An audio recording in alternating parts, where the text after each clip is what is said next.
देखिए, ममता बनर्जी के पैर में चोट आया है ऐसा कुछ है नहीं। ये ममता बनर्जी का नाटक है। वो सहानुभूति लेने के लिए इस तरह का नौटंकी कर रही है। अगर इस तरह की घटना घटती है तो ममता बनर्जी का प्रशासन का दोष है और प्रशासन को इसका जवाब देना चाहिए। ये कुल मिलाकर मैं बताती हूँ कि बंगाल चुनाव में जो 293 सीट पर लड़ी जा रही है उस पे ममता को 93 सीट मात्र आ जाए तो वही बहुत है। ये भाजपा सरकार बंगाल में बनने जा रही है और हम वहाँ पर विजय प्राप्त कर रहे हैं। भारतीय जनता पार्टी की सरकार बनेगी और हमारे यशस्वी प्रधानमंत्री नरेंद्र मोदी जी का हाथ मजबूत होगा।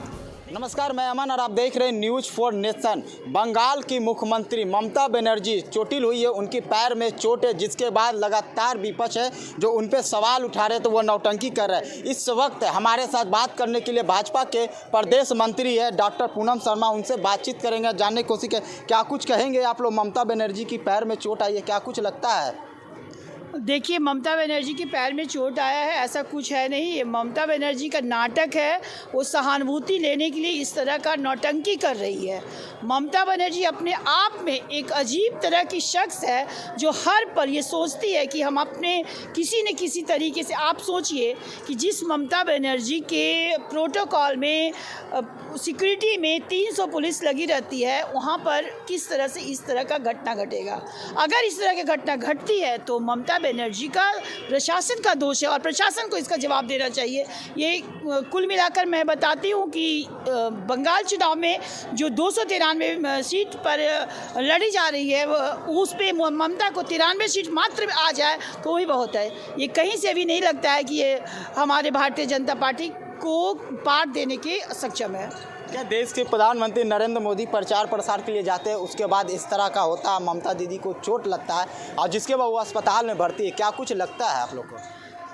ममता बनर्जी अस्पताल में भर्ती है तो सभी को लग गया है। उनके सहानुभूति, उनको मरहम लगाया जाएगा। हमारे देश के यशस्वी प्रधानमंत्री नरेंद्र मोदी जी जब वहाँ पर जाते हैं, वहाँ देखते हैं कि लोग कहते हैं ममता से मुझे बचाओ, मोदी जी की जब रट लगाते हैं तो लोगों को लगता है कि नहीं, इस बार भारतीय जनता पार्टी की सरकार बंगाल में बननी है और बन के रहेगी। ये पूरी की पूरी दावा के साथ मैं कह सकती हूँ। सवाल ये भी है कि कई फायर ब्रिगेड नेताओं को बंगाल चुनाव के प्रचार प्रसार से हटाया गया, उसके लिए क्या कुछ लगता है? किसको हटाया गया किसको नहीं, ये तो वो ऊपर की बात है, वो हमारे पार्टी के लोग जानेंगे। भारतीय जनता पार्टी कोई भी चीज़ सोच समझ के करती है और इस सोच समझ में कहीं भी किसी तरह की गलती नहीं हो जाए, इसलिए उनका वो अंदरूनी नीति है, वो किस तरह का किसको कहाँ लगा रहे हैं। और फायर ब्रांड नेता अगर कहा जाए तो फायर ब्रांड नेता दौड़ रहे हैं, वहाँ अभी भी नेता दौड़ रहे हैं और सभी तरह के वहाँ पर कार्यकर्ता इस तरह से आगे बढ़ रहे हैं। सवाल यह है कि बिहार में देख रहे शराबबंदी को लेकर सदन में भी आवाज़ उठाई जा रहा है, जिसके लेके क्या कुछ लगता है?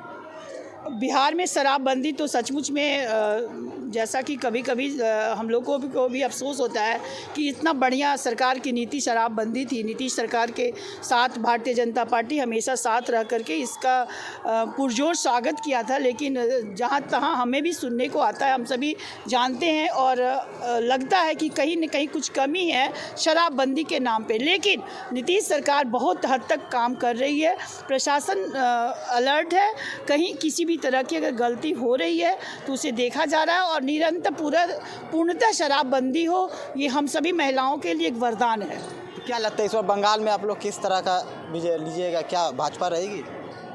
भाजपा सरकार बंगाल में बनने जा रही है और हम वहाँ पर विजय प्राप्त कर रहे हैं। भारतीय जनता पार्टी की सरकार बनेगी और हमारे यशस्वी प्रधानमंत्री नरेंद्र मोदी जी का हाथ मजबूत होगा।